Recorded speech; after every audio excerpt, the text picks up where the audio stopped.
You're tuned to The Drive on your 24/7 home of the Black and Gold. Steelers Nation Radio.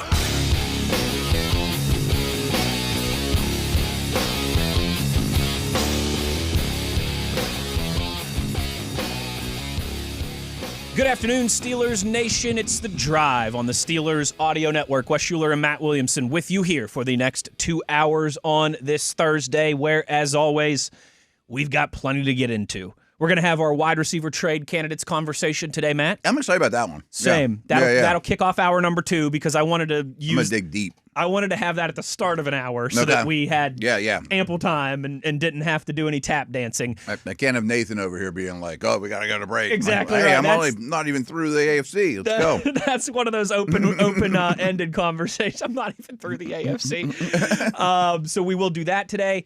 I figure between now and the end of April, we're going to have some daily draft discussion just about every single day. One day we'll I'm not to this point by any stretch, but one day they'll be like, let's talk about the best safeties. Absolutely. Spend a whole segment on it, I've got some fun 3-question Thursday stuff for you, where we'll talk some combine topics and some sports memorabilia topics to give you a little teaser. But I want to I'm gearing up for the combine too. I'm going to get pretty pumped. Buddy, can't wait. I'm starting to get close. I think I told you this yesterday, but Pursuta called me.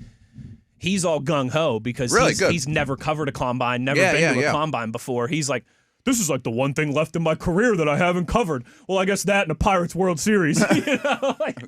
But so has been a while. He yesterday called me and was like, what time are we going to leave? This and that, just a bunch of logistics stuff. What's the average day look like kind of thing? Yeah. And so that got me kind of fired up for hey, we're going to be there pretty soon. I don't know any of those details either. I know what an average day is, but I don't even know when I'm on the air or when we're leaving or any of that stuff. Well, we're going to leave Monday morning like we typically do. Yeah, I'll pick you up in your palatial palace there at the Williamson estate. Are we going to have to grab one of these vehicles from the lot? I think so. All right, cool. I think that's the move. That's the usual. I think that's the move. Okay. I like taking that big Ford F-150 out there in the I like that too. In the iHeart parking lot. There's plenty of room to throw so much stuff in there. It just was flying around between here and Indy. It's also the gas tank in that thing. I think is like the size of Rhode Island. So we really only have to stop once to fill up. It's fantastic. It's a little pricey on that fill up, but a little bit, just a little bit. Culver strip in there. I told that to Pursuta. I said the highlight. He joined us in the car? Yeah. Oh, okay. He said I told him the highlight of the trip is we stopped just past Columbus at Culver's for our butter burgers. Plan accordingly, yeah. Our butter burgers, plan accordingly.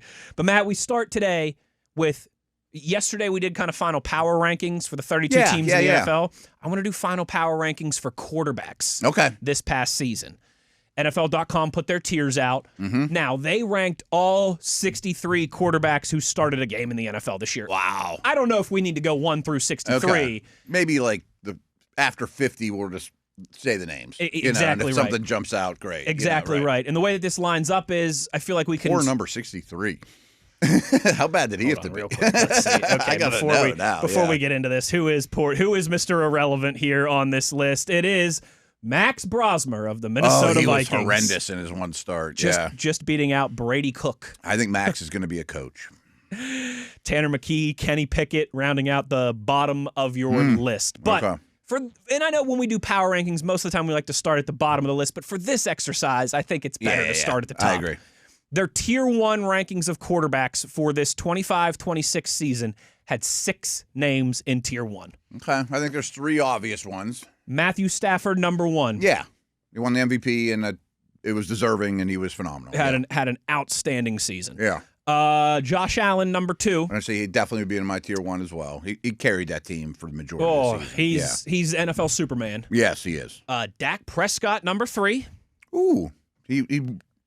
May was the one May and Stafford were up for MVP, so I'm like, May, Stafford, and Allen are easy Tier 1s. Drake May was 4, so he's right behind Prescott. I like the Dak respect, though. He had a really good year. He sure did. Yeah. May 4. Let me give this first tier, and then we'll dissect it. Drake May 4, Justin Herbert 5, and Trevor Lawrence 6. That is their Tier 1 of quarterbacks for this past season. Okay. Tier might be a little bigger than I would have made it. I agree. But I don't have a problem with those 6 being your top 6. Lawrence was really good for the last 12 games. It wasn't like the last month or so. Herbert got the crap beat out of him, but kind of like Josh Allen was You got to grade on a bit of a curve. Yeah, I mean, just dragging that team to relevance and into the playoffs and the tackle situation can't be understated. And top 2 running backs out most of the year. Yeah, that too. Top 2 offensive linemen out most of the year. They still went 11-6 and went back to the playoffs. He was also dealing with a broken hand for a lot of the year, too. And so many injuries. I wish I knew all the extent of his injuries, because he had like 100 things. I know you've said this a few times already. For all those reasons and a couple extra, I think the Chargers are a good bet to take a step, even from a team that won 11 games last year, to take a step forward in 26. Yeah. When Harbaugh took over, I thought people were putting the cart before the horse a little, because the roster needed a lot. But now it's starting to really round into his, into what he wants. I love the offense coordinator hire. I think Herbert's still even underrated. Everyone's just like, he doesn't win a playoff game. He can't win in the playoffs, yeah. I think they're really strong. They probably had the 6 best seasons. So here was their logic for Dak at 3. Okay. And I think that's the one that probably raises the most eyebrows. Over May, I think is a little rough, considering May was runner-up at MVP. They say Dak Prescott was, and this is NFL.com reminder, Dak Prescott was the reason the Cowboys finished anywhere near 500 this season, proving himself as one of the NFL's best passers, completing a league-high 404 attempts for over 4,500 yards and 30 touchdowns, powered George Pickens' career-best campaign, and reminded us of his value throughout Dallas's up-and-down season. I agree with 80% of that, because the running game was better than I thought. I mean, he makes it sound like the running game's nothing.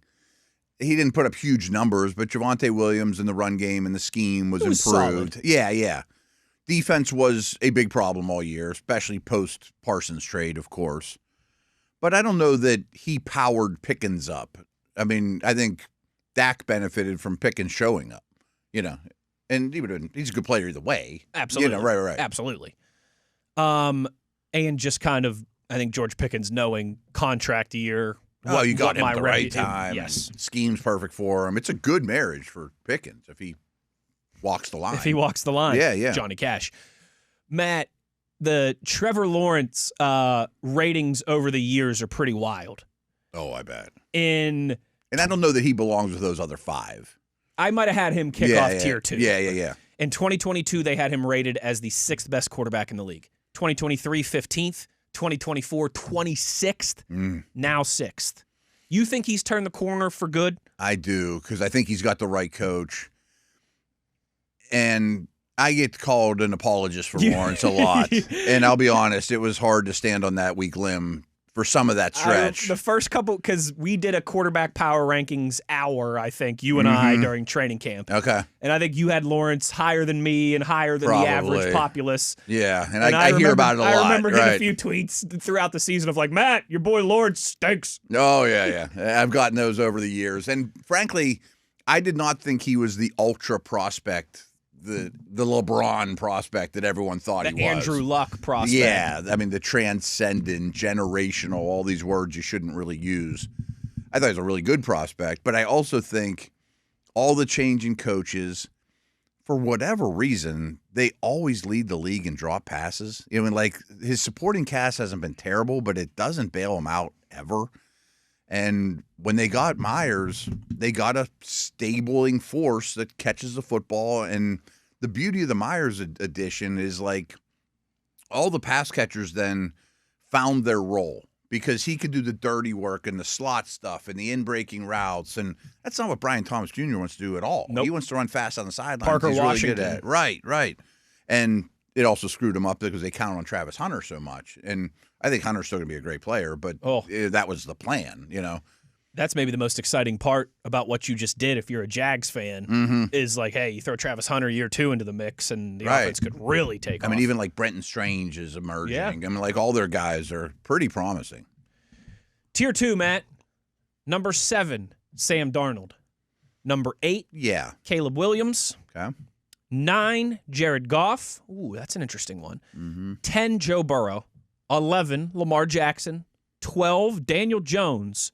13, Patrick Mahomes. That's tier 2. The weird ones are Burrow, Lamar, and Mahomes. Because I don't think for 1 second they're not as awesome as ever. And if we did the go fish with take this guy or go fish or just the either or, they'd be much higher. I mean, exactly. They'd be top 5 still. This isn't how good you are. It's how good a year you had. Correct. And Burrow missed a ton of time. Mahomes missed the end. They all missed a big chunk now that I think about it. Lamar was banged up the whole year and missed, 1 or 2 games? Yeah, and was not the same when he was out there for a lot of it, too. But they were still forces. I mean, Mahomes was pretty good early in the year. When Burrow came back, it was like, oh, I remember that guy. Mm-hmm. Just torturing dudes. Mm-hmm. So I guess that's the right place to put them, but it is odd and not necessarily wrong that they're like Daniel Jones is woven in between those guys. Like they're who you starting a team with, or where were they going into the season? I mean, they were on the opposite end of the list, obviously. And they cite that, like the time Burrow missed, the time Mahomes missed. I mean, even with Daniel Jones, that if he would have continued that first 10 weeks pace, he'd be higher on this list. But I don't envy the list maker here of where you put those 3 Hall of Fame MVP type guys that have just had weird years. Side note, we did a mailbag on my podcast today, and I kind of like pretended that I wrote in as in the mailbag on the Crosby and Mendoza for Lamar conversation. And my co-host, you could have tagged me on that one. Wes asked, right? But we had a good conversation with it. But my co-host threw in, what if it were Burrow instead of Lamar? Yes, I want Burrow. You think that? Again, it's kind of the same thing. Like he's a little bit younger, but not much, like a year or 2 younger. Right. He's got some of the same injuries. But he kind of threw that in there. He's like, would the Raiders make the same offer to the Bengals? Would the Bengals make the same offer to the Raiders? So a good question becomes if the Ravens and the Bengals are making you the same offer for Mendoza and capital, that is Burrow or Lamar, which would you take if you were Vegas? Right.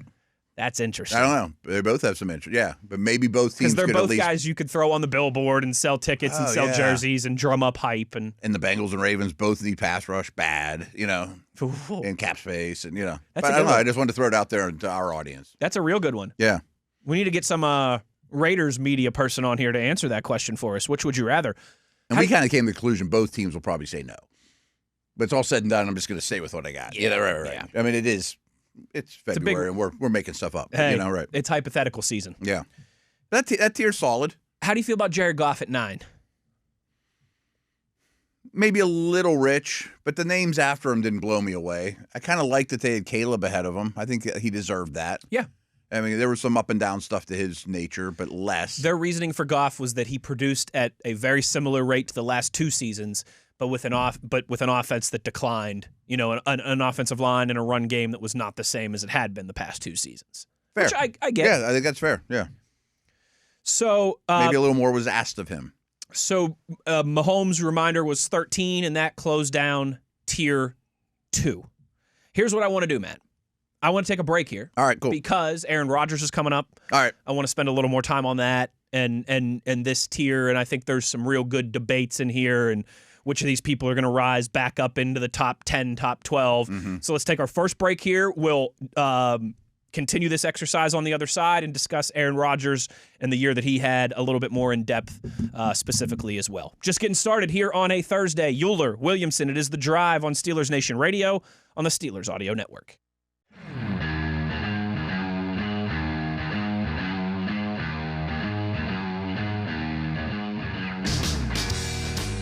Rolling along here on The Drive on a Thursday afternoon, going over some final quarterback rankings from this past season. 6 guys in Tier 1, 7 guys in Tier 2. That puts us at, 6 guys in Tier 1, 8. No, I was right. I was right the first time. Okay. 6 guys in Tier 1, 7 guys in Tier 2. That brings us to Tier 3, 14th overall. And Jordan Love leads off Tier 3 at 14. Jordan Love, 14. Brock Purdy, 15. Aaron Rodgers of this parish, 16. Baker Mayfield, 17. Bo Nix, 18. Jalen Hurts, 19. C.J. Stroud, 20. That is their Tier 3 of quarterbacks for this past season. I agree with a ton of that. The first 2, though, I would have bumped up. Love and Purdy. Purdy missed a lot of time, but when he was out there, he rose ships as opposed to just being a trailer. I thought that the Niners would come to regret that contract that Me they too. gave him. I've doubted him every step of the way and been wrong. But I think it's the opposite. Same. Yeah. I mean, I thought he could be a Alex Smith. Yeah. Kirk Cousins. Like, oh, it's a nice story. Good NFL quarterback. He can win you the division and win you some playoff games. But he could. He's a legit dude. He's a legit dude. Yeah. And Shanahan helps him, but everyone's does. Absolutely. I think Love's a really, really good player too. But then Rodgers is definitely ahead of all the other names you mentioned to me. 16, I feel like, that's kind of dead average, right in the middle. Yeah, exactly. I feel like that's about right. Yeah. I would bump those two up a tier and maybe even several spots. But like Mayfield. So inconsistent. The second half of the season was a disaster. Inconsistent. There was a stretch where he was like, oh, he's kind of in the MVP conversation after like 5 weeks, 6 weeks. And then, the wheels came off for the team, but he was a lot of the reason why. To the point now, like, I know Todd Bowles is considered on the hot seat. If they move on, it might be like, we might need a quarterback too. I don't know that he's like set in stone for the next 5 years. You're done. Yeah. There's going to be conversations. He's still 8 years into the league, a tough one to evaluate. Yeah. He's a little bit of a wild stallion. Bo Nix, 18. Jalen Hurts, 19. 20, C.J. Stroud. All three guys that have plenty to like, all three guys that have concerns. Yeah. You think that's about the right range for these three? I wonder how much he's valuing playoffs, because Stroud was a disaster in the playoffs, but I thought he had a pretty good regular season. I'm trying to look here. Let's see. For this run, playoffs are included in this conversation. Everything they did this year. Everything they did this year is a part of this conversation. You have to hold that against Stroud. He had 2 really bad playoff games. Really bad. And I'm not saying he'd be top 10 if those playoffs hadn't happened, but he might be 14 or 13 or something like that. I thought he was quality season. Who were the other two? Hurts did not have a quality Nix season and Hurts, at all. No. Is of this tier, okay, so Jordan Love, Brock Purdy, Aaron Rodgers, Baker Mayfield, Bo Nix, Jalen Hurts, C.J. Stroud. Maybe this is easier than I thought it would be, but if I said one of those guys was going to jump a tier, maybe even 2 tiers next year, Love, right? Would Love could be would Stroud be number 2? Probably. I'm not sure the others are capable. That's a stretch from recent taste in our mouths with Stroud. But he's capable. He's shown it. It's kind of a Drake May conversation. Yeah. Like recently it wasn't great, but you got to zoom out a little bit, and they're also Let's still remember so the big young. body of work. Yeah. C.J. Stroud's still on his rookie deal. Right. Like I wouldn't be shocked if tier 1 next year at this time we're doing this is 6 or 7 dudes. Love might be in it. Yeah. Yeah. When you and I did this exercise back in July, kind of previewing the season, I think we both had Hurts like 9 or 10. I bet I was a little lower than that. Maybe 11. I'm pretty 11, skeptical. 12. I think we both are. But he was coming off a Super Bowl win. But he was coming off a Super Bowl win where he was very good, and he is clearly taken. Like last year in this exercise, NFL.com had him ranked 9th. Okay. Now he's 19th. If you had to guess, does he move up from 19 this year? Does he stay about where he is? Could he drop down even further? Because he seems. I bet he settles in at like 15. Oh, you think he plateaus a little bit here now, heading into year 7? The poor guy is a new offensive coordinator system every year. And that Baker can't Mayfield, be right. I think that's a fair grain of salt to give those guys. I think you at least have to mention it. That's a big adjustment. They're learning French and Spanish and Chinese every year. That's hard. And especially when you're not that would be hard for Josh Allen and Patrick Mahomes and like these true unicorn types. Even for those guys, that would be a tough ask. And then when you're kind of down a rung or two, it becomes very difficult. I think that's fair. A lot of those guys, like I could see Baker Mayfield getting closer to the top 10 next year. I could see Bo Nix getting closer to the top 10 next year. Mayfield's streaky, so if he puts a run together, and the offense stays a little bit healthier around him, but Love definitely feels like the one that could really take the guy you want. Take a leap out of that group. And if you said I could make any of those the Steelers quarterback, it'd be Love.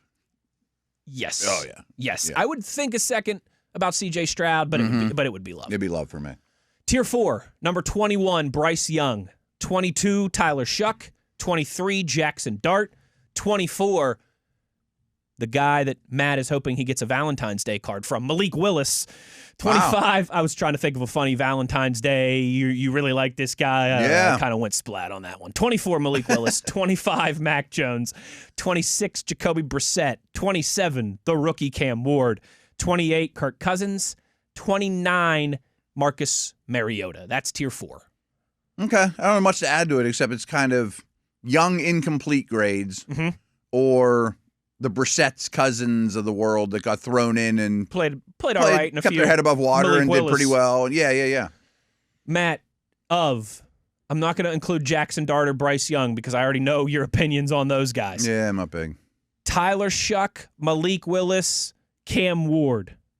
If I gave you the option to start an offense around one of those guys, Ward to be over. Cam Ward? Ward to be in my top 7 or 8. Okay. Period. Well, my top 10. So, but yeah. I know you really like Willis, and I know you like Shuck too. So just wanted to make sure. I would take Willis over Shuck. So you would go Ward, Willis, Shuck in terms of those three. Yeah. Yeah. But they're all my guys. You know. You're a believer. I am. I'm not a believer that Shuck and Willis are going to be future Hall of Famers. Future Hall of Famers. I mean, that's not set in stone, but I'll roll the dice in their favor, for sure. Tier 5, number 30, Kyler Murray. 31, Jersey Joe Flacco. Matt's favorite VHS highlight tape. 32, Davis Mills. 33, 9, J.J. McCarthy. 34, Michael Penix Jr. 35, our Lord and Savior, Eugene Cyril Smith III, also known as Geno Smith. 36, Phillip Rivers. 37, Tua. 38, Jaden Daniels. 39 of this parish, Mustache Mason Rudolph. 40, Jameis Winston. 41, Spencer Rattler. That's tier 5. I don't know why Jaden Daniels is in there. I don't know why Jaden Daniels is in there. I also, and I love this guy. He was my college quarterback. Right, he led me to a lot of great memories and an Orange Bowl victory. And Geno Smith should be way lower. He was horrendous. If it's this, this is a grade for this year alone. We're just talking about what you put on the field this year. I would take a bullet for that dude. He was terrible this year. He was terrible.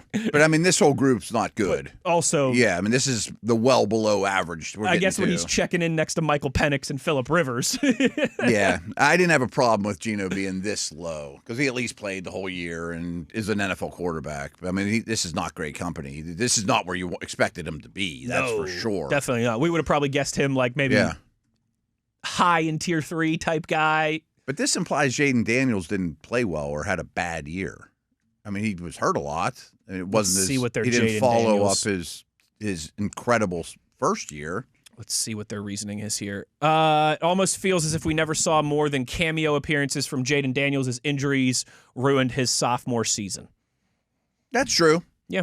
But, I mean, I'd have rather played against every name you mentioned than Jaden Daniels. Yeah, completely. Yeah, I mean, I wouldn't have him super high, but I'd have him in the Rodgers completely. neighborhood. Yeah, yes. He did not have a good year. Tier 6, 42, Tyler Huntley, Carson Wentz, Shedeur Sanders, Russell Wilson, Quinn Ewers, Riley Leonard, Josh Johnson. That is their tier 6. We're getting into real bad. Borderline backups even. Tier 7, 49, Tyrod Taylor, Dylan Gabriel, Justin Fields, Andy Dalton, Jake Browning, Jared Stidham, Cooper Rush, Clayton Tune, Chris Oladokin, formerly of this parish, Trey Lance at 58, Gardner Minshew 59, Kenny Pickett 60, formerly of this parish, 61, Tanner McKee 62, Brady Cook 63, Max Brosmer. I don't have a lot to add there. It just kind of is what it is. My 2 nuggets would be sort of Steeler related. That might be still a little harsh on Fields. Might be. Yeah, I mean, I'd rather play against all those dudes than Fields at least. And I didn't think Rudolph played very well this year, but it should have Steeler fans at least understand the value of a Rudolph as like a 2 that for the better part of his career comes in and gets the job done or doesn't destroy you. You know what I mean? Because a lot of those names are a real problem if you put them on the field. A real problem. If like the last 30 names almost. It's like they have Mason Rudolph ranked 39th. Yeah. If you'll take that all day long. If your backup quarterback is a top 40 quarterback in the world, job done. And frankly, I know this will make people crazy, but if Will Howard becomes the 39th best quarterback on the planet, awesome. I'm not taking door number 2. I'm like, that's fine with me. Yes. That's a major success. That means he's a top 10 backup in the league. Yeah. Yes. Yeah. Right. Like that's tough to do. That's tough to do. Right. That's Charlie Batch. You know what I mean? Right. Like, that's how many people played this year, and you're better than half of them. Yes. Yes. That's absolutely spot on. 63 quarterbacks meeting the criteria here of starting. Yes. I was curious how many this year, because the last few years have been high 60s. I was going to say, I feel like this was a little lower than usual. Not drastically, but just a little bit. I think one of the years in the last 3 or 4 have been into the early, small 70s too, which is not what the league wants, because then you end up with Max Brosmer out there. Ooh. Breaking news, Trinidad Chambliss is on the witness stand for his eligibility hearing versus the NCAA. Oh, wow. Okay. Maybe I forgot that's today, yeah. Maybe we'll get some news out of that here before the show's over, maybe certainly for tomorrow. But I think Steeler fans want him to go in this draft. Yes. Absolutely. Absolutely. I mean, I want what's ever best for the young man, but for the Steeler eyes, I think we want him in this draft. Next year already feels loaded up enough. Give me some more options on the board for this another year. Shot, yeah. Yeah, and even if you end up falling in love with Nussmeier or Aller or whoever, Chambliss, he can push those guys back potentially to give you the option to get those Some guys. other QB need team's going to take him off the board and not be QB needy anymore. You're right. Exactly. Is it Chambliss or Chambliss? This is another one of those I hear everybody say it differently. Okay. I think it's Chambliss, but everyone says Chambliss. All right. But that's one of those. By the time we get to the draft, we'll have a for sure answer. And I would assume he'd go to Indy if this doesn't go his way today. So he was not announced. I think it was yesterday or 2 days ago they put the list out, and he was not on the list. But I don't know how you could put him on the list because he's not eligible. Correct. Right. But if this hearing does not go his way, and it's like, well, okay, all my options of returning to college are all exhausted. 32 teams are going to want him to combine. If his agent calls up whoever makes those decisions, they'll be like, yeah, we'll get you on there, no problem, we'll pencil you in easily. So there's kind of the quarterback power rankings, final putting a bow on this past season. I thought they're pretty good. That's a hard exercise. That is a hard exercise. Yeah. When we come back, Matt, a little 3-question Thursday. I've got some sports memorabilia question for you, combine question for you. We'll have some fun with a little new exercise I want to run past you. We'll do that to close down the first hour of the program. When we return, Uhler, Williamson, it's The Drive, Steelers Nation Radio on the Steelers Audio Network.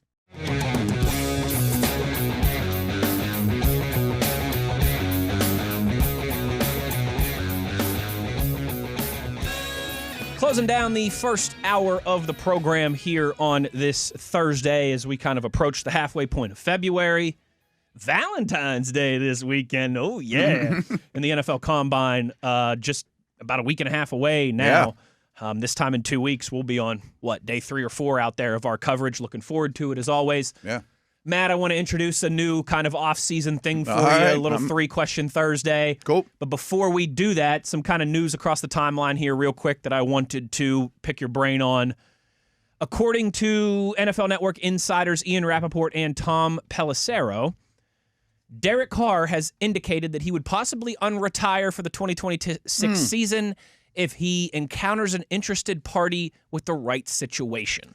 Yeah, we're a little late on this. This came out a couple of days ago. Yes, I had this kind of here as something I wanted to discuss with you this week. And the 4 teams that they list as possible suitors are the Miami Dolphins, the New York Jets, the Minnesota Vikings, and if Aaron Rodgers decides not to return, the Pittsburgh Steelers. I get all of them, and it's not the most inspiring move, or exciting thing. But I do think him and Cousins are really similar to me, except Cousins played last year. But they both are NFL quarterbacks that don't move, a little outdated in terms of movement and all that. Good from the neck up. From what I understand, he is still the Saints' right. So you'd have to make a trade for him. Gotcha, but it'd be a late round pick. It could be a pick swap on day. Yeah, it's not much. Yeah. I mean, maybe a 5th at most. I mean, something like that. And then I don't know how his salary works with him taking a year off or all that, but he's still under contract with the Saints, so I guess you inherit that. There were times in his career where I thought he was, like we said, the quarterback ranks between 9th and 12th. He has some tendencies, not great movement. He can be a little bashful in terms of, should I drive it in there or check it down? I'll check it down, that I don't love. But I could come into the conclusion where that's not the worst option ever for the Steelers. I think it's more of an option for those bad teams, or like in Atlanta or the Vikings. Competition for an unproven guy that you're trying to push. Insurance, that type of thing. But I think he'll be very relevant this year. Probably one of the 32 starters. I mean, unless he goes to like Minnesota and McCarthy beats him out. He's 34 years old. I mean, right. Not a spring chicken anymore, but he's not pushing 40 either. I threw it out on Twitter when this was reported, and I'm like, tell me what you think, Steeler fans. And I knew what they were all like, no, blah, blah. And I totally understand that. But at this time last year, nobody was talking about Aaron Rodgers as a Steeler either. Like, dominoes are going to fall, and they're going to fall weird. Yes. And maybe quicker than we anticipated. Yeah. What if Rodgers just retires tomorrow? And he's an option. He's an option. He is signed with the Saints through 26, so 1 year left on that deal. Okay. And that's kind of one of those weird, because he took a year off, but it's similar to the Mike Tomlin conversation that we had. Mm-hmm. That those 2 years left for Mike Tomlin under contract are 2 years.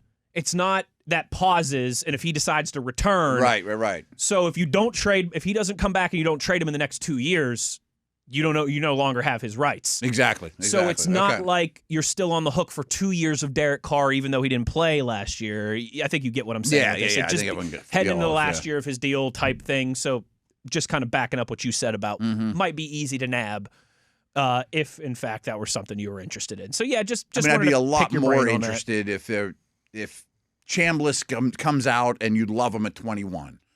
You know what I mean? Like Rudolph, Carr, Howard. It's like, where are we really going with this? Yes. So just an interesting thing I wanted to it needs to be brought up. Yeah. Kick around. It won't be the last time his name's brought up on these airwaves or as an option for the Steelers, I'm sure. Unless in the next couple of weeks, Aaron Rodgers is like, I'm back, baby. Yeah. Or Wolf of Wall Street. I'm not leaving. Or they sign Willis in free agency, or make a trade for Mac Jones, there's a lot of options. Ooh, wouldn't that be there's something? not a lot of options, but it is a whole new world, isn't it, Matt Williamson? We both just almost took a swig of our coffee at the same time, which would have caused that's bad for radio. Cause an awkward pause here on the program. So let's jump right into 3-Question Thursday. Cool. Folks, it's really just some sports questions to kick around with Matt. This is another one of those just off season, just something we could kind of lean on and see where it goes. And most of the time, the questions will be directly related to football and sport, but every once in a while, there might be a goofy one in there. I'm cool with it. All right. So question number 1 is a sports memorabilia question for you. Last week, Curt Cignetti's national championship headset. So the headset that the IU head coach wore in the national championship game. Auctioned off for $112,000. That actually doesn't surprise me. Last night, John Riggins, who, funny enough, you and I discussed the other day on the show. Kansas.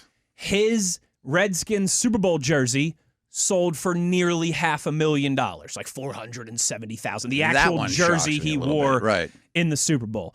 And he had a historic Super Bowl in that game. He did. He Super was Bowl a MVP. Yeah. The same guy who is, some bigwig businessman from California who grew up, in California, who grew up in D.C. and a Washington fan. He bought Riggins' jersey, and I can't remember if it was ring or helmet.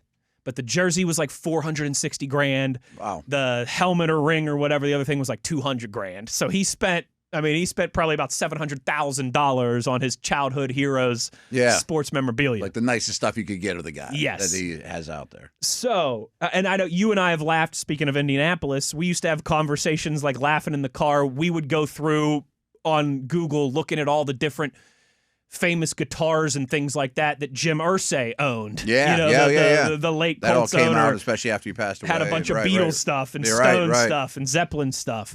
So I ask you, Matt, and I know this is kind of putting you on the spot, but if money was no object and you could nab a piece of sports memorabilia, what would it be? Ooh. I would have to think something Lemieux. I had a feeling yours was going to be Lemieux or like, 70s Steelers related. Like, the Immaculate Reception football is a very easy answer for a Yinzer. Yeah, I would say, like, some of these you could ask, like, too much. You know, like, it just doesn't exist. You know, like, you can't get a Super Bowl trophy, like, from the South Side. Right, you know, like, exactly. that's not for sale. I mean, there's things you just can't get. The Immaculate Reception football is now owned by the Hardy family, which is the the 84 Lumber family that owns Nemacolin. Is it at Nemacolin? I think like once a year they use it to it's sure Immaculate Reception weekend, and if you buy hotel rooms, you could get your picture taken with the football type thing. But would yours be something WVU? So I have 3 for you. Okay, first is a game-worn jersey or pair of Chuck Taylors from Jerry West. Okay, which is WVU jersey though. Yes. Yes. Not an NBA. Second is a jersey from anyone on Team USA for the Miracle on Ice. Oh, I can see that. Yeah. And my third was the gloves Santonio Holmes was wearing when he made that catch to win Super Bowl 43. Oh, that's cool.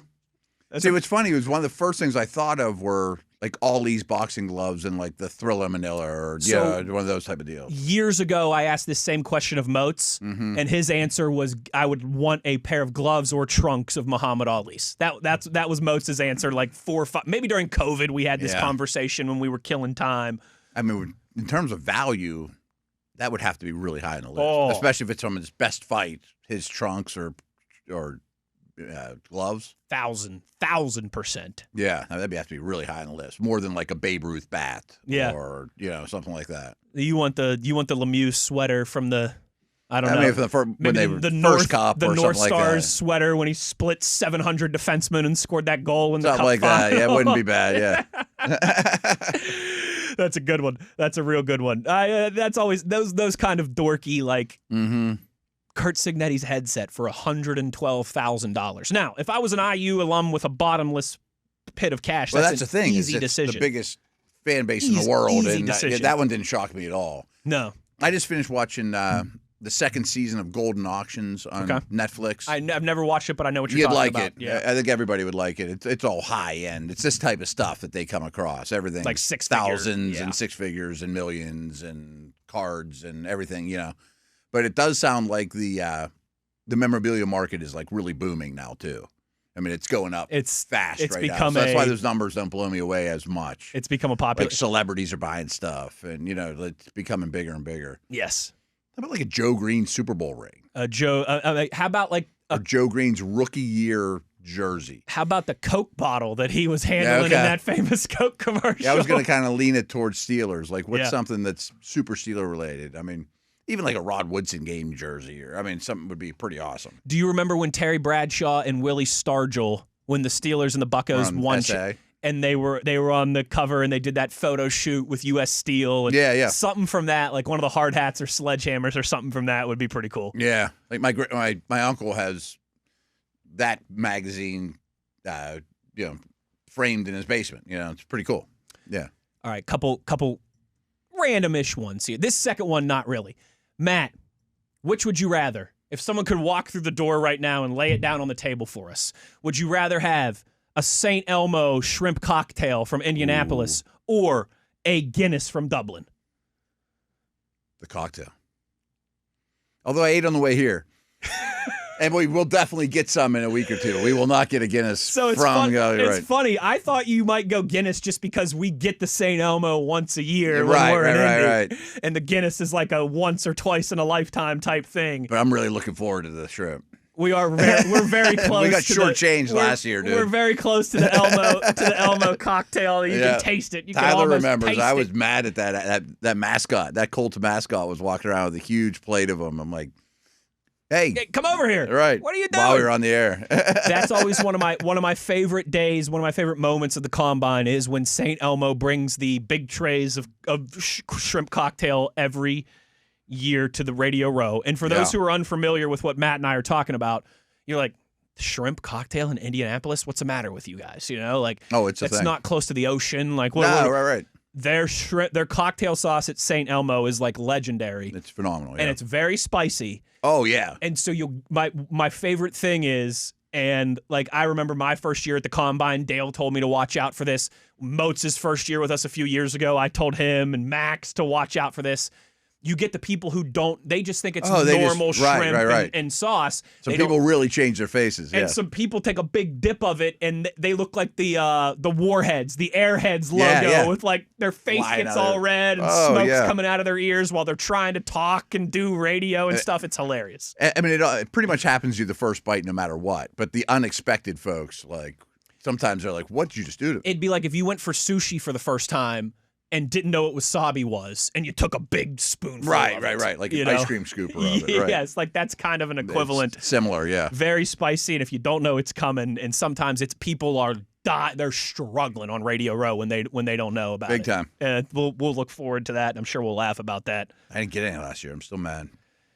I can't remember if I did or not, but I don't. That's a big thing. Like, we were stuck in the corner. Like, I don't know how location was bad for us last year. It wasn't as good to get guests. We were stuck in the corner. The cult didn't come over and see us or whatever. It kind of reminds me, like, people probably don't know this, but speaking of Combine, they draw numbers, I think. They think they pull numbers out of the hat because every scout, especially back in the day before they were like electronic, you want to sit on the 40-yard line, but what row you're in is like this row's the Raiders, this row's the Bears. Yep. Everybody wants to be as close as possible. Sure. Because they're all sitting there with their watch on the 40-yard line, whatever that row of seats is. So, like, the low guys on the totem pole, it wasn't me, but it was my buddy James with the Browns. We're like, go represent us. Tell us what number we're getting. Like, oh, we're in row 12. Like, it's pretty good. We weren't in the 20s, you know. Hey, we got a good list this year, baby. Yeah. Matt, last one for you. Valentine's Day is on Saturday, so I just want to know quite simply, who was your first celebrity crush? Boy, these are tough questions. I thought they were easy questions. I was very young, but I might say Lonnie Anderson with KRP in Cincinnati. Ooh. I mean, I might have been like 6. You're going into the vault deep there. Yeah. Deep there. I'm like, she looks a little different than everybody else. Yeah. My first big one was Natalie Portman. Okay. Because I was like 7 when Star Wars Episode 1 Phantom Menace came out, and she looks rather fantastic in that movie. Yep. Rather athletic and right, run around. Right. Yep. And then I was a big Shakira fan when I was growing up too. My girlfriend in 6th grade dumped me because I had a Shakira poster in my locker that I would not take down. Oh, wow. Didn't want to compete with Shakira. I got dumped. I don't blame her. I wouldn't want to compete with Shakira either. But that's a tough move. Those, I think, would be my first two, Natalie Portman and Shakira. Strong. First Valentine's Day celebrity crushes.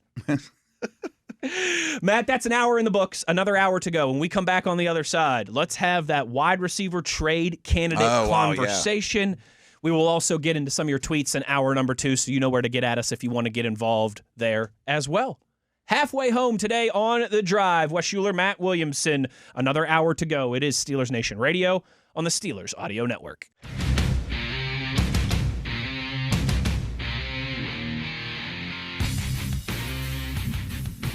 Rolling along here on The Drive, and I messed up the hour number 2 intro. Hold on. Let me do that again, Matt Williamson. Oh, right.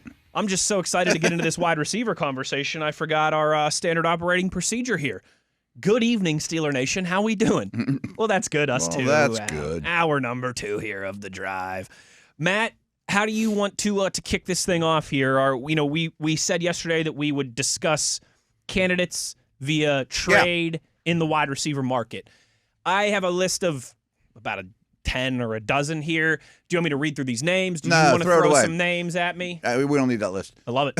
I love it. We're just going to go through every team and talk about, are there options? And this is how my mind works when I lay there in bed and I figure things out. So I always start in the AFC East. Let's do it.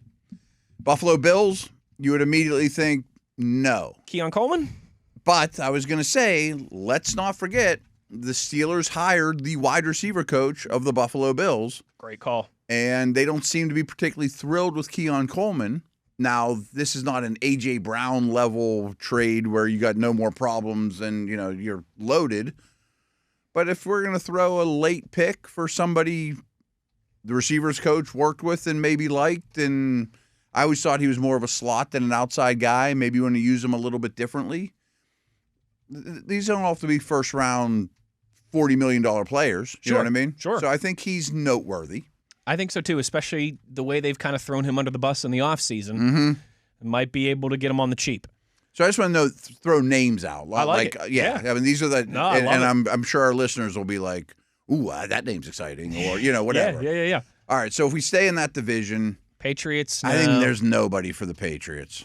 Jets, no, unless Garrett Wilson, but.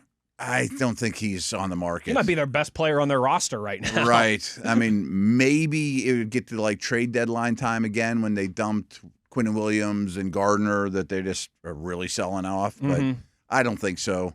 He didn't really work and play well with Rodgers, too, for weird reasons. Too freelancy for Aaron's. A little too freelancy. For Aaron's detailed button-up approach.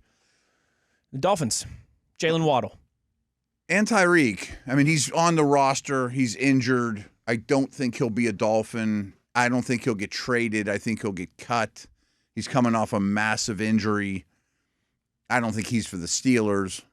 But it's a veteran name that's on a roster right now that I think will move, that people know. You think he'll get cut, or you think he'll be moved? I think he'll get cut. Yeah, I think he's got a crazy contract. And his contract, and he's 32. Right. Waddle, I don't know if they'd move or not. Worth talking about, because there was a lot of rumors, even within the division, that the Bills and Dolphins had a first round for like a first and a third for Waddle trade worked out at the deadline that fell through or whatever. Interesting. And they should be in total rebuild. They should be, and he's only 27. And part of this conversation for me, Matt, too, is pairing with DK Metcalf. Right. And I think he would be a nice jelly to peanut butter, left shoe to right shoe. That's I think the kind of type of combination I would if I'm going to give up some draft capital and make a trade, that's the type of partnership I'd be looking to form. And he's still reasonably young, as you mentioned. The problem is he's going to cost you. Oh, yeah. Yeah, you're not getting him for a second-round pick, I don't think. Because for them to move on from, you got to blow their doors off. Yes. Probably isn't worth talking about the AFC North, because I don't think anybody's going to trade you anybody. I don't think anyone's going to trade you anybody, and aside from the Bengals, I don't know if there would be anybody that you would even be interested in. Could Bateman be on the move? He's kind of not a needle mover, and they're not going to trade the Steelers. No. I think Judy could be had, but not that interested. I'm not interested, and I don't think they're going to trade him to Steelers. Yep. AFC South. Colts are interesting. Yes, they are. There's a chance they could bring back Pierce, but even if they don't, they might be able to pull Pittman away from them, especially if they go after Pierce. But they did trade Adonai Mitchell at the trade deadline, so they're one fewer receiver than originally thought. But I don't think that's crazy to be interested in Pittman, or at least kick the tires on Pittman. The Jags, Brian Thomas Jr., I think, could get moved. He's the one that comes, like, along with A.J. Brown, he's the veteran guy that comes up on every single one of these lists. Yes. I mean, just because they didn't use him properly, we talked about that in the first segment. They did give money to Myers. They got a ton invested in Hunter. I don't know that he really fits this system. They inherited him. So I think he could be had, but he's going to be a first or second round pick type guy too. I mean, he's going into his third season at an awesome rookie year. Maybe I should have set the stage asking you this first. What would you be willing to part with in terms of draft capital? And I know that depends on if we're talking A.J. Brown but is first round pick off the table for you regardless? Is there's not that guy who's the right age and the right fit that you would say, I'll give up 21 for him right now? Probably. Like if Waddle was a few years younger, maybe. If A.J. Brown was a few years younger, maybe. Let's just go through the names, because if there's one that's maybe out there that piques my interest like that, we could do it. I don't think Houston's moving anyone. I was going to say, they have some you'd be interested in, but I don't think they're going to. I don't think Nico you could get, and they drafted 2, and Kirk's going to leave. Total hypothetical, because I don't think it's not even in the realm of possibilities, but if the Texans called right now and said, we'll give you Nico for pick 21. I'd do it. He might be the one that I would, but I don't think that's even in the realm of possibility. I don't think it is either. There's slight rumblings that they might have a hard time signing him, so maybe something like that develops where they start talking contract and they're far off, or blah, blah, blah. But you also already have a lot invested in DK. I mean, do you want $70 million in 2 receivers. Probably not, but I could paint the picture. Titans. I think Ridley's going to get cut. You're not trading for him. I think he may even be hitting free agency. We talked about him already, so no. He has 1 more year left on his deal. Okay, he's a potential cap casualty. That's why we talked about him. Yes. But I'm not giving you anything for him. No, I'd be interested if he was a free agent, but I'm not. Maybe a 7th-round pick or something, but no. I'd rather take a crack on free agency. I don't think the Chargers have anybody they would move. Chiefs, same. Raiders already did with Jacoby Myers. Right. Broncos, and Denver. No. Broncos going to be looking to add, not subtract. Yeah, I think they're looking to add. You go to the NFC. So that covers the AFC. Yeah, it covers the AFC. I'm going to start with the NFC East. Yeah. And a big name. A.J. Brown. He worries me because I thought he declined a little this year. And he's so big and heavy and physical. He's had several lower body injuries. You might be buying a declining asset. And he's got a lot of money owed to him. Yes, he does. He sure does. Like, I'm not giving a first for him. He has 1, 2, 3, 4 more years left on his deal. And they're massive cap hits. They're all like $25, $30 million cap hits. Yeah. Yeah.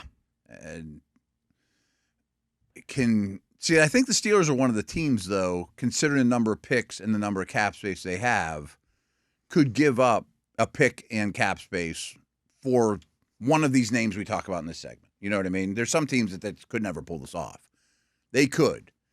But let's not forget, too, that this is a really deep wide receiver draft, and I'm definitely dipping my toe in that water in some regard. You know, maybe not in the first round, especially if you trade for A.J. Brown, you're not going to use first-round pick. Absolutely, receiver, but yeah. I'm still drafting one in the 4th or whatever. So I don't know how big I would go. I would lean away from Brown. Same. He's another one that if we're having this conversation last year or a couple years ago, I'd be very interested. He'll be 29 this summer. Yeah. So I mean, him and Metcalf were teammates at Ole Miss. Yes. Yep. But I also would rather stagger their ages. I'd rather stagger ages and money, skill sets, body types. Right. Let's see here. Washington, I think, is a no. No. I mean, McLaurin's not going anywhere. No, and he's Debo's got a sizable contract, too. Right, and they need him. Giants, no. Giants are a no. And, I mean, you could get really far down the weeds. Maybe Slayton, but he doesn't move the needle all that much. But they paid him this past offseason. Dallas isn't moving anybody. Nope. And if it is, it's tag and trade Pickens, which he's not coming back here. We're not in that market anymore. NFC North. The Chicago Bears. I think there's one there we might be interested in. Going to get traded or going to get moved. They want Burden on the field. They want a Dunze on the field. They want the ball going to Loveland. He's got a contract. They inherited him. He's not a great player anymore, though, either. I mean, he's good. Everybody would love to have him. But it's kind of like A.J. Brown, too. Like, what are you buying at this stage of his career? Asset. Which makes me think, too, like, these guys are making money and are getting in that neighborhood of age. You might have to give up less draft capital than you think. That's a good point. You might just get them for a third. You know what I mean? And then you listen or have them pick up part of the money or, you know, so these aren't just easy swaps. But I'd be interested, but I'm not doing jumping jacks for it. Same. If the price was right, I would like it. Yeah. But he's good after the catch. He's physical. I'd still want to add a wide receiver very early in the draft. Exactly. Because you get two guys that get old at the same time before you know it, and you're like, oh, we didn't really fill this need for the long term. Packers don't think so, right? Especially with Dobbs being a free agent. Yeah. They don't use Jaden Reed the way that I would or as much as I would. And they did just use a draft pick on Golden. They gave Watson money. But my hunch is they're happy with the dudes they have. The Vikings are super interesting. And I'm not trying to, like, stir the pot. Jordan Addison? I just heard this today. Jefferson put some weird stuff on Instagram that he wasn't happy and then pulled it down. Now, that guy I'm giving up a first-round pick, and at the time, I'll give you whatever I want. You know, that's why I didn't answer your question before. Check. I doubt there's any chance he's going anywhere. I thought about not even bringing him up. Addison, though, he gets all the off the field. He gets in trouble all the time. Mm-hmm. So for that reason, I don't think he's in the Broderick Jones class. So they have to pick up the 5th-year option now or never. Well, I thought he was a 2nd-round pick, wasn't he? No, he's a first. Oh, okay. He was. So I don't think they'll pick up the option. So maybe they would move him now, and the next team would pay him. But I don't think they want to pay him because all the off the field. So he's got arrested like 4 or 5 times. Yes, and I know the most recent one. I'm pretty sure all of his charges got dropped on that trespassing thing, or it was downgraded to a misdemeanor or something like that. But it's just still. All the time. Yeah. Oh, yeah. And I'll be honest. I mean, it's not because he left Pitt or any of that stuff. I've always thought he was an overrated player too. Yeah. I don't love him. He's not very physical. He gets pushed around. He makes big plays, but he's not a feature receiver. Yeah, he's a 2, but he's almost a stretch for me as a 2. He's a 2 if you pair him with Justin Jefferson. Yeah, with a stud, you know. So I don't think he's for me, but I think he could get traded, and that's a name that everyone's throwing out there. I don't think the Lions are moving anybody. I don't think so. I think they're in it to win. They're trying to keep that window open. But they'd like Tesla, but not enough to move one of the stars. Tesla. That guy. That guy's got a funny name, I tell you. Into the NFC South? Godwin, I think you can get. Yeah? I was listening to John Ledyard's podcast, who does a really good job, and he happens to be real tied in with the Steelers and Bucks. They're his 2 teams. He threw out trade Patrick Queen for Chris Godwin. And he thought the Steelers might even get a 5th-round pick back too, because Godwin's got a big contract and there's some injury stuff. So you'll laugh. They need an off-ball linebacker. I was looking at an article earlier today that was basically targets that each team should be trying to trade for. Mm-hmm. And, it's kind of a generic offseason this time of the year article. Yeah. But they had each 32 teams in the NFL and 2 names that they should be interested in kicking the tires on in a trade. And for the Bucks, Patrick Queen was listed as one of them. Oh, really? Yeah. I mean, they've been looking for a linebacker We'll talk forever. about that a little bit tomorrow. Right. And if you're not going to give Queen money after the year, Godwin's got a big contract, but they've drafted well with that position. Evans is a free agent, but I think you can get Godwin with or without Queen. Mm-hmm. That one would interest me. Tough guy, slot, real high character, Penn State dude. Not if that matters that much. But been on some good, successful teams. That would interest me, but I'd still go back to the market for an outside field stretcher type. I don't think Olave moves now. Same. I thought there was a time when he did, but Same. I think they're starting to trend up. That I don't think you can get that guy anymore. Falcons, no. You're not getting I don't Drake want London, Mooney. and I wouldn't be interested in anyone else. Yeah, I don't think Carolina. Same. You either. ain't getting Ted McMillan, and I wouldn't really want anybody else. No. They like Coker too. He's cheap as could be. And then the West, Ayuk's the one. Yeah. See, here's what's going to happen. We had this conversation today about Ayuk. I think this is what's going to happen. Is he is not going to be a Niner.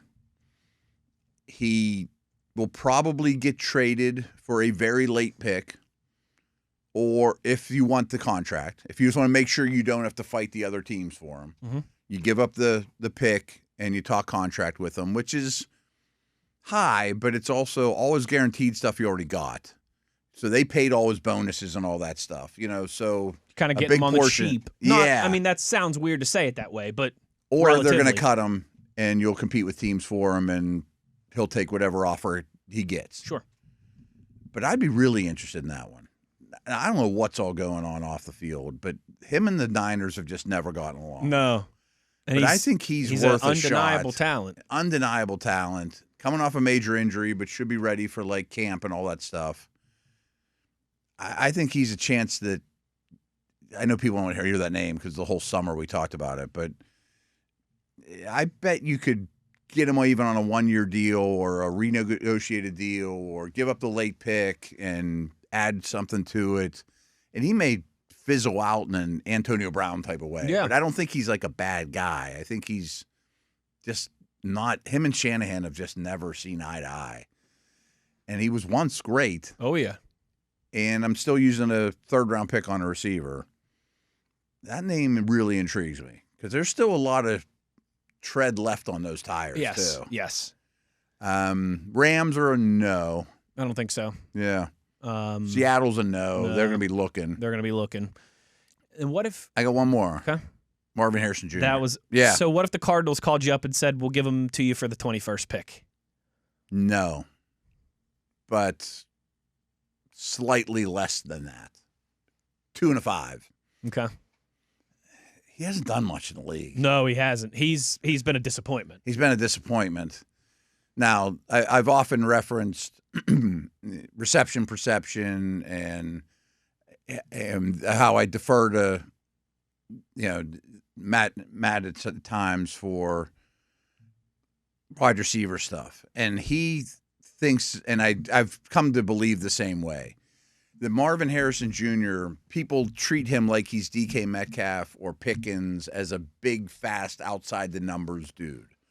But the real way to use him is like CeeDee Lamb, as a contested catch, slot, over the middle, physical to catch point guy. And Arizona's never seen it that way. You already have your field stretcher in Metcalf. Harrison's on a rookie deal. You think he'd be a nice one of those peanut butter and jelly left shoe, right even though shoe they both look DK. big and strong. They do kind of have the similar, right. yeah. But I would use him more as a big power slot because I think part of it's the Cardinals' fault. Sure. But I also think he was never, and I was like everyone, I thought he was a super prospect. But once watching him in the league, like against like Neighbors, who was drafted behind him, I don't think he's ever going to be like the best receiver in the league. I think we all overrated him a little coming out of Ohio State. He's part of that Ohio State, that fruit tree. And he was his awesome dad. there and all that. But just sure. watching him move at the NFL level, it's not like, wow, that guy's like Pickens is a better physical talent. But he is than most people. I would think you could get Harrison for a 2. If you could do that, I'll drive to Phoenix right now to pick him up. Man. Right. Let's put the rest of it on replay. We got a train to catch here to go get our guy. I mean, they're totally rebuilding, and Michael Wilson came on big, and McBride gets all their targets. Maybe. That's one that I would definitely pick up the phone and have the conversation, without a doubt. Without a doubt. That was fun. There's our wide receiver trade candidates conversation. And that's something we'll be keeping an eye on here once free agency, I think, starts in particular, when we see the movement there, and then what follows quite often between that time period and the draft. And these teams that are trading receivers know that it's a really, as it always is, receiver-rich draft. You're not going to get as much in return if you're the seller as you think. Because the other opposing team will be like, well, I'll just hold my pick and draft a receiver with it. Yeah. Right. So maybe it's a good time to... Yeah, maybe you can pluck one. To pluck one. I like that. Let's get to our first break of the second hour here. When we come back, we'll have our daily draft discussion right here on The Drive, Steelers Nation Radio on the Steelers Audio Network.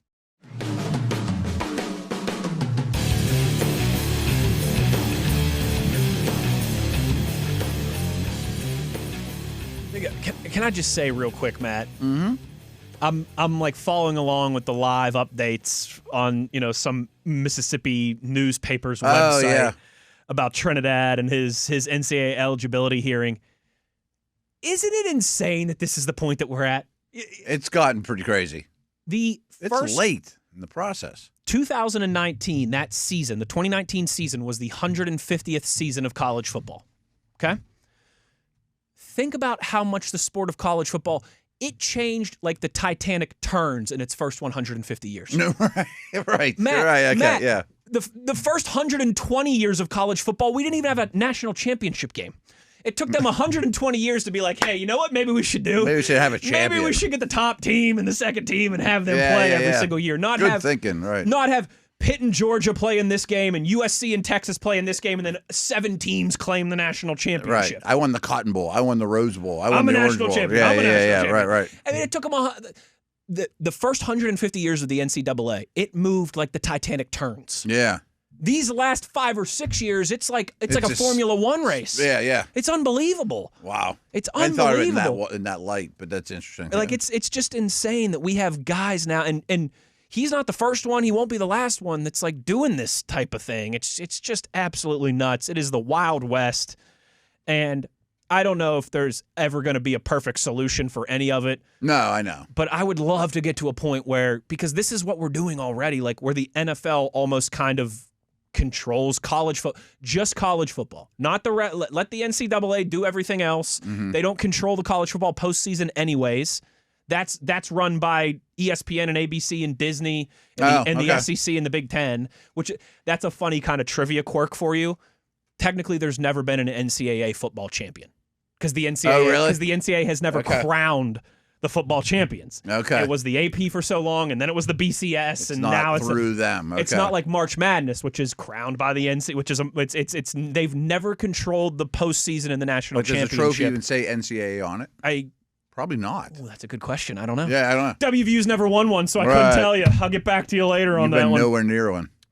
Matt, with that, Bucky Brooks put out his top 5 prospects at each position in the NFL draft. Quarterback, I just want to kind of continue to monitor these and kick these around at like who's after Mendoza for all these people. Yeah. He goes Ty Simpson 2, Carson Beck 3, Nuss 4, Drew Aller 5, but with the caveat of let's wait and see this NCAA eligibility hearing and Trinidad Chambliss where he's going to play into this thing. He'd definitely be in the top 5. I would be shocked if he the only I shouldn't say the only concern with him because then that makes it sound like he's a perfect prospect. Which he's not, of course. But the big thing with him is the size, the height. It's like the Bryce Young conversation. That's the first check box you want to check one way or another. And so as we say that out loud, the cynic in me is almost like, does he want to avoid the Senior Bowl and the Combine so that he doesn't have to do the official measurable things? But then, I mean, everybody's going to get it eventually. He's not going to grow. Right. There's no way of avoiding that. But that's the big concern with him. Everything else, there's a lot to like there. So that's interesting to me. Carson Beck at 3, though. I think that's the first time I've seen Carson Beck as QB3. I've seen him as 4 and 5, but I think it's the first time I've seen him at QB3. I guess I get it. Seems a little rich. Seems a little rich. Yeah. I don't think he's the Shuck early second older guy move. He wide receivers top 5, Jordan Tyson out of Arizona State 1, Carnell Tate 2, Mekhi Lemon 3. Those are kind of the big 3. Yeah, they seem to be their own tier, but I don't think there's a big gap between tier 1 and 2 though. I don't think there's a big gap, but I think those 3 are kind of it's like the Mendoza conversation. Like those 3 are the 3, and then I'm always interested to see where everybody else goes from there. Yeah. Zachariah Branch out of Georgia 4, Chris Brazzell out of Tennessee 5 for him. Those aren't the names you usually see in the top 5. No, it's not but it Denzel shows the Boston depth. and KC Concepcion. Yeah, exactly. But that's Brazzell's interesting because he's like 6'5", big boy, long strider. Tennessee runs like 2 routes. So he's not a developed come out of your breaks, snap off an out route. But they don't make many 6'5", 210-pound dudes that might run a 4.38 or whatever. And then Zachariah Branch is an interesting one to me because he, in the conversation that you and I had, I can't remember if it was last week or at some point in the last few weeks, he's kind of you laid out the NFL now, the Edelmans and the Welkers and the Tyler Lockett's, like the slot specialists that are under 6 foot are kind of going the way of the dodo bird a little bit. And I think that's what he is. Oh, he definitely. I know he is size-wise. He's listed at 5'10", but he's also thinner. He might be 5'10", like if he's wearing a pair of winter boots. Now, I don't know this exactly, but his average depth of target, despite being supposedly very fast, he is very fast. I mean, he's not a sluggish little guy, but they throw him the ball like at and behind the line of scrimmage all the time. Like they don't even get him downfield a ton. It's a lot. Reminds me of when we discussed Luther Burden coming out of Missouri last year. Yeah. It's like I really like the prospect, but I'd like to see him with more of a route tree and a more NFL-style offense. Yeah. Like Missouri was doing a lot of like just throwing the ball in the backfield and trying to get him the ball. They couldn't protect. So how can we get our good player the ball? And in this case, I'm sure Georgia has been better equipped, but it was get the little guy out in space and see what happens. But there's not a ton to go off of route tree stuff. It's a very wide receiver is going to every year now it is because these classes are just every year there's 8, 9, 10 wide receivers that are you can see that guy walking onto a field and having an instant impact. Yeah. I mean, George Pickens was the 9th wide receiver drafted in his draft class. This class seems to have a lot of size, too, so I don't think you have to take the little guy necessarily. Has a lot of size, has a lot of depth, doesn't have that true kind of number one bona fide that we've talked about, but a lot to like There'll be a lot of highly productive ones on this class when said and done. Without a doubt. No doubt in my mind. And then the last thing that kind of caught my mind is his top 5 tight ends. Kenyon Sadiq, number 1, duh. Easily, he might be a top 20 prospect overall. Yeah. Max Clare out of Ohio State, 2. Dolan Bentley out of Utah, 3. He's an interesting one. Joe Royer, number 4, out of Cincinnati, and 5, Eli Stowers out of Vanderbilt. I think Eli Stowers should be higher on that list. I'm also shocked he doesn't have Michael Trigg in his top 5 tight ends. I don't know. You said that off the air, which I don't understand either. He's a freak, and he has off-the-field stuff. He started his career at USC and then transferred to Ole Miss and then finished at Baylor. And, hey, that's not crazy uncommon in the portal era. Right. But a lot of his was more issues and legal stuff and team stuff and late to meetings and practices and kind of immaturity off the field and getting kicked off the team type stuff. But if you take that away, I mean, he is as a prospect a freak. He's 6'5", 240 pounds, runs like a stallion. He might be a better version of Darnell Washington. You know what I mean? Like, he could be Darnell Washington, but with more athleticism. With more juice, So I don't. I just wonder if Bucky's hearing stuff off the field. I don't know. Which wouldn't shock me. No. Because, I've heard some of that stuff, and I'm not Bucky Brooks. He's a former scout and dialed in with, NFL Network. So maybe that's it. But even with some character concerns, I'd have a hard time not putting him in my top 5 tight ends. I think he might be a top 100 the football player. Prospect is, yeah. I think he might be a top 100 player in this draft, let alone, just positional rankings and all of those things. But those were just some little tidbits that caught my eye from Bucky's latest top 5 at each position. He has Peter Woods, defensive tackle, is another one I kind of been keeping an eye on. I'd love to nab a guy there that we don't see coming. Yeah, there's a lot of those too. Peter Woods, number 1 out of Clemson. He's a stud. Caleb Banks out of Florida, the big boy that we got to have Max on to talk about at some point, number 2. And then Lee Hunter out of Texas Tech, who I think might be the diamond in the rough of this trenches class at number 3. None of those guys is like the Quinnen Williams coming out of school that's like a top 5, top 8 pick, but they're all bring a lot to the table and a lot of intrigue. They could be a Stephon Tuitt where maybe a year or two into their career, everyone's like, how did this guy last until the second round? Yeah. No, but I think the Steelers should be very involved in that shop now, And then he has Ruben Bain ranked ahead of David Bailey. That's one I'm keeping an eye on, too. Those are kind of the consensus 1-2 edge rushers, but how does everybody rank them? He goes Ruben Bain 1, David Bailey 2. And those are kind of just some of the things in our daily draft discussion. He does have Kyle Lewis listed as the number 2 safety behind Caleb Downs. Oh, does he? So he's gone all into Kyle Lewis. That's the first I've seen anybody put him in that bucket. But that makes sense to me. Yeah. That's his. I mean, I think he can really excel to call him a true off-the-ball linebacker. One of those, probably a stretch. Yeah, one of those kind of just sub-package centerpieces. Modern day. I don't think he has the body frame to be a true off-ball linebacker, every down guy. But I assume that's how the league will work. I wonder what what group he works out with at the combine. So, that's a good question. And our buddy Bob Labriola sent us the official combine list. I'm not sure if they put it in. I can find this. I can find this real quick if you just give me a second. Sure. I actually have it right here. I heard someone also pronounce it Louis, not Lewis. I don't know. What are they, French? Chris Carter told me Kyle Lewis, and he's more dialed into any Pitt people. Oh, Kyle Louis. He's the starting striker for the French soccer team at the upcoming World Cup. Wait, Labs' list to me only had offensive players, not any defensive players on there. So, I'm not sure maybe they have them as both here. Like I got the list here on the. And some of those guys they asked to cross train too, like the Steeler 3-4 outside linebackers will drop and do something. They have him listed at linebacker for the combine. Okay, but that's fine. That doesn't mean he's penciled in there. Has to be there. Which might be smart for him too, because if he runs and jumps and tests better than all the heavier guys, as opposed to runs and tests and jumps than all the lighter guys, you look better. Spoken like somebody who has a true background in this scouting world. I tell you, little tricks. One more segment to go on the other side. When we return, we will close down with your tweets, as we have been doing for the last couple weeks and will continue to do throughout the offseason. You know where to get at us if you want to get involved. One more segment to go here on The Drive on this Thursday. Steelers Nation Radio on the Steelers Audio Network.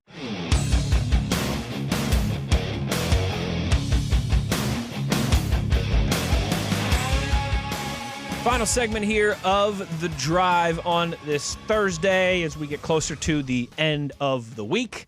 And we close down, as always, with some of your tweets here. Your question, comments, concerns, reactions, participation. I like it. You can always get at us at Wesley Uhler, at Williamson NFL is where we can be found on the X Twitter. One guy who tweets us regularly, listens to the show regularly, I know he comments on some of your YouTube stuff too, Michael Adesio. Oh, yeah, he's active. He's good. He's a good dude. I think we've met him a couple times at training camp before, and always asks good questions. And this was an interesting one that I think pairs well with, we've had a decent amount of wide receiver conversation on the show this week, and I think this fits with some of the conversation very well. And honestly, I'll give Michael a bit of a tip of the cap because this is something I should have probably thought of to discuss at some point. He says, guys, in the relation to the ongoing wide receivers discussion, if Aaron Rodgers does return, and he goes in parentheses, big if. Yeah. Knowing kind of his attitude and disdain at times for young wide receivers, would that change, stop projecting the Steelers to use early draft capital on wide receivers, multiple rookie wide receivers, and look at free agency more? I'm not saying that's what I want them to do, nor am I saying that's what Omar will do. But I think it's something to consider. Look at all the vets that Aaron Rodgers has preferred last year and through his career at wide receiver. That's a very interesting point by Michael. It is, and I guess it would have some influence. It wouldn't change my tune at all about landing some sort of prominent free agent. Doesn't mean a break-the-bank free agent, but somebody that we've all heard of, that is in fantasy leagues or whatever, to kind of sum it up, and still using draft capital because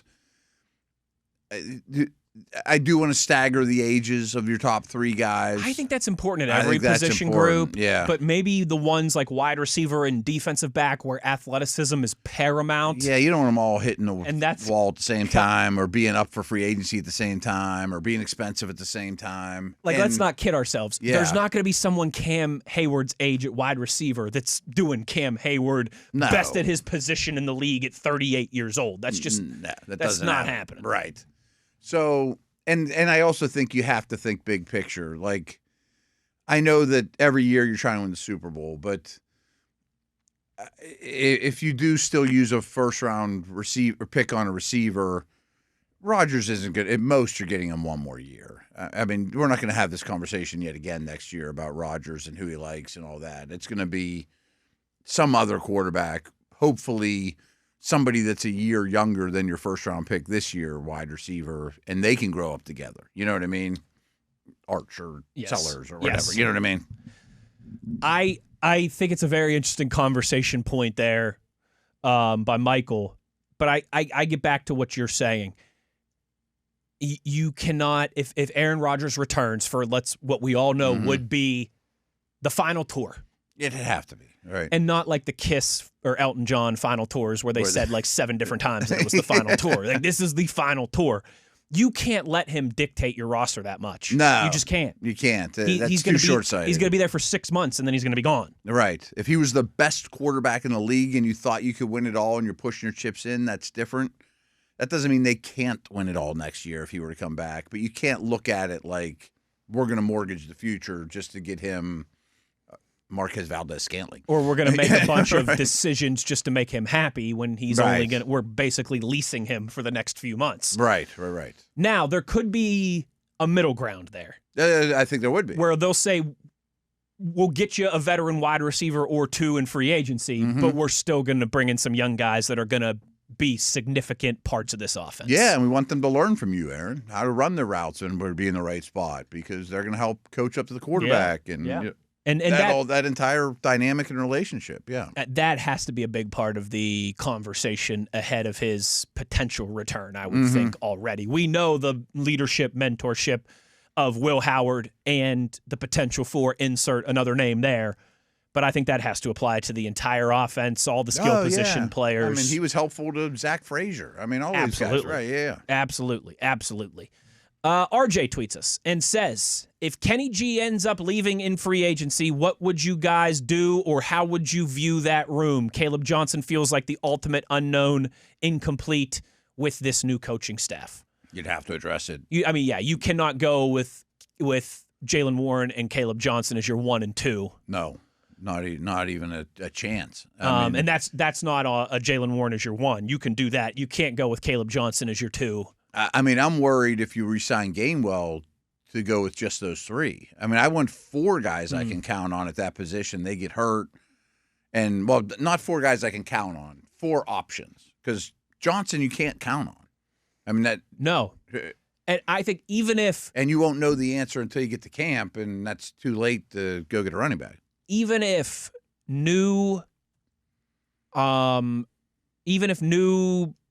offensive line coaches, new running back coach, Mike McCarthy, Brian Angelico, they all go, I love Caleb Johnson. Yeah. I think he was totally miscast, totally misused last year.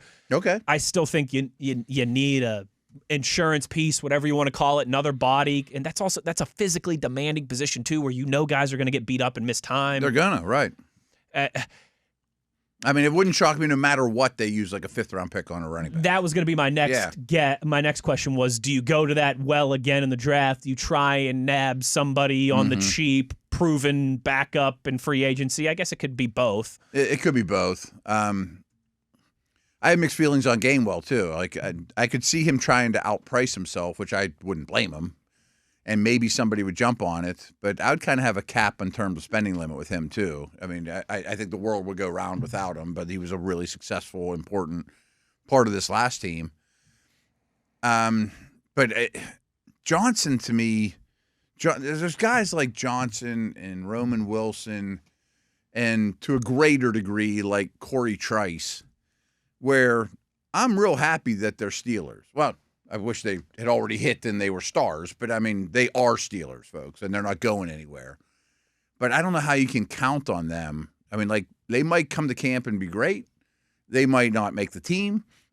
There's a wide range. So they're real like cherry on the top guys for me whenever I team build. Like I almost team build as if they don't exist.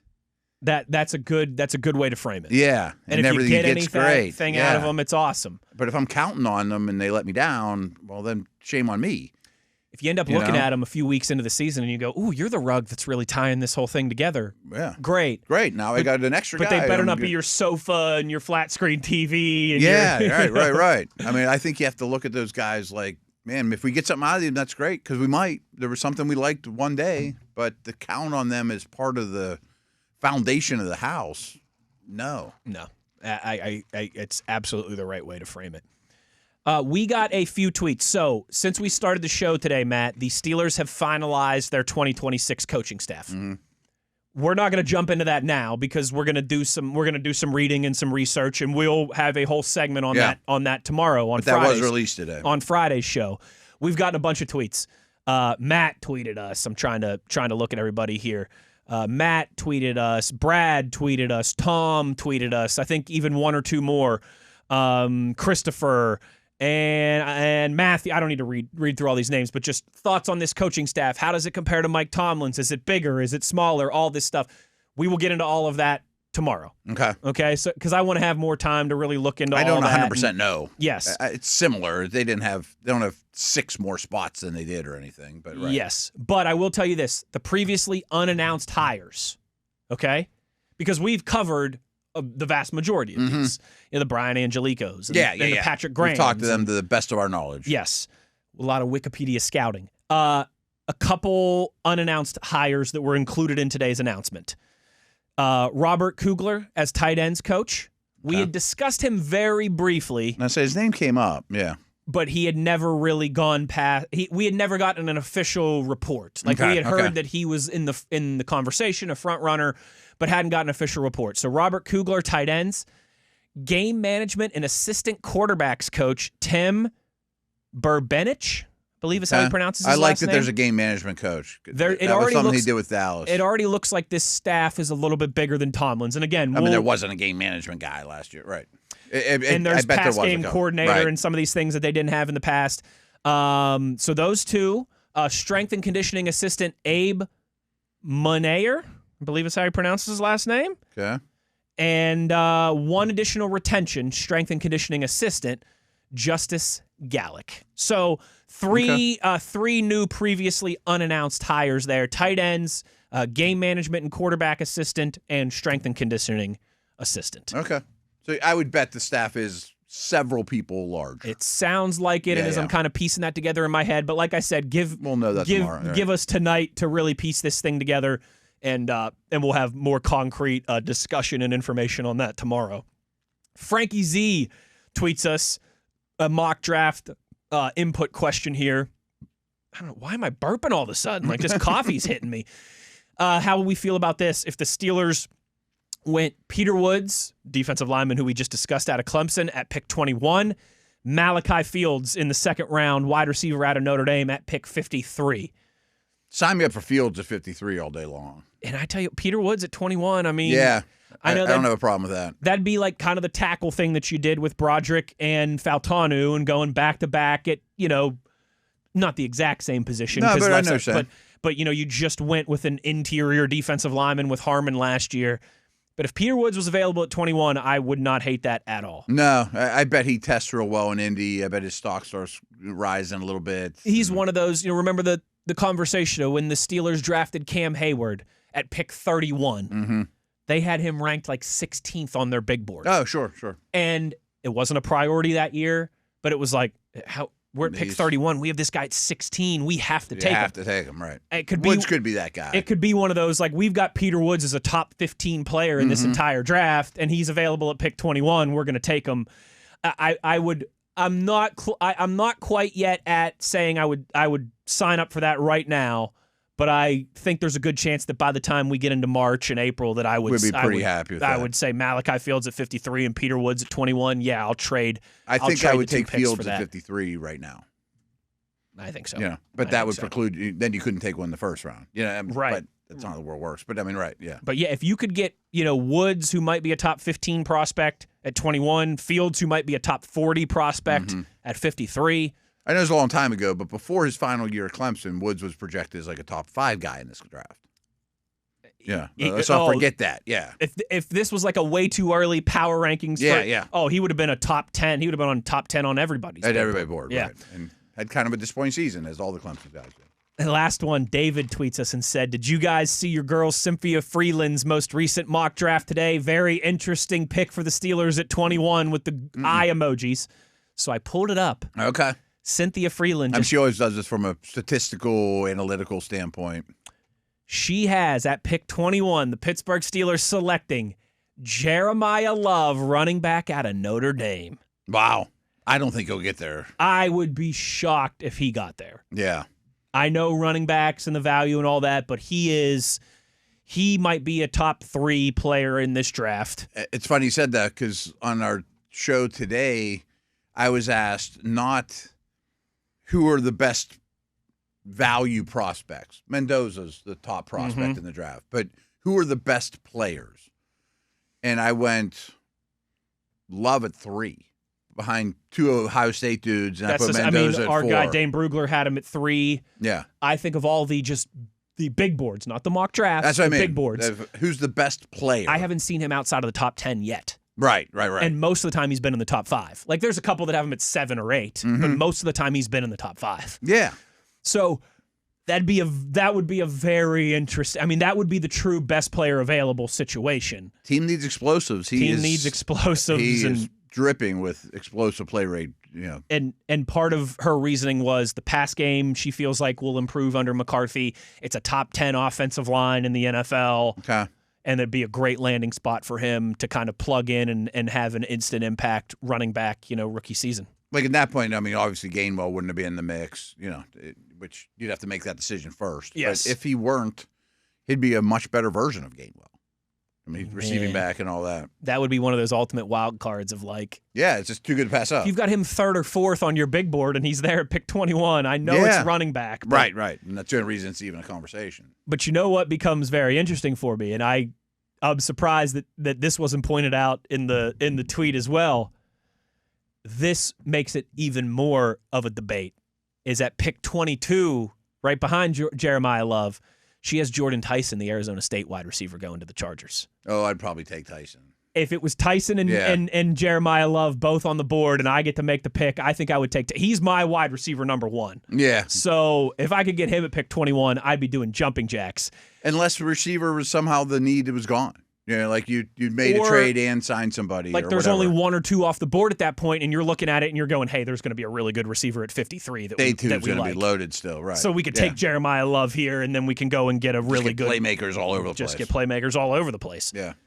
I could see that scenario. That would be a fun would you rather, Jeremiah Love or Jordan Tyson if they were both available at pick 21. I'd be running to the podium to draft both. I think I would lean Tyson, but that's a very wonderful problem to have. That would be a wonderful problem to have. Matt, good show today. Had a lot of fun. Touched on a lot of different stuff. Tomorrow on the program, we will have a full rollout Steelers finalized 2026 coaching staff. I also want to do some. I turned in my first mock. I was going to say for that Steelers.com too. I wanted to wait till that got released by the Steelers. Yeah, I'm not sure if it'll be up yet or Max and Pursuit and I each did one. And also, we have I think most people know by now, but The Football Town, which is an NFL Films documentary on football in Pittsburgh, is coming out at the end of this month, February 28th, actually, it gets released. That's one of the hosts on this show's birthday, February 28th. Oh, look at you. The director of that, Leo McCafferty, who is a Pittsburgh guy. Mm-hmm. He works for NFL Films now, worked for the Pens in the past, worked for the Steelers once upon a time as an intern back in the day. He directed this Football Town NFL Films thing, and he's going to join us on the phone tomorrow just to kind of talk about it. And that's great. And pump up this really cool NFL different Films. Kind of guest for us. I love it. Yeah, NFL Films documentary on just the football lineage and history and love here in Western Pennsylvania. So we'll have a lot of fun doing all of that and more tomorrow. Big thanks to Nate Dogg on the 1s and 2s as always, Mr. TV, Tyler V on the YouTube video side of things. For Matt Williamson, I'm Wes Uhler. Take care, everybody. We will talk to you tomorrow. As always, you know where to find us on your 24/7 home of the black and gold, Steelers Nation Radio.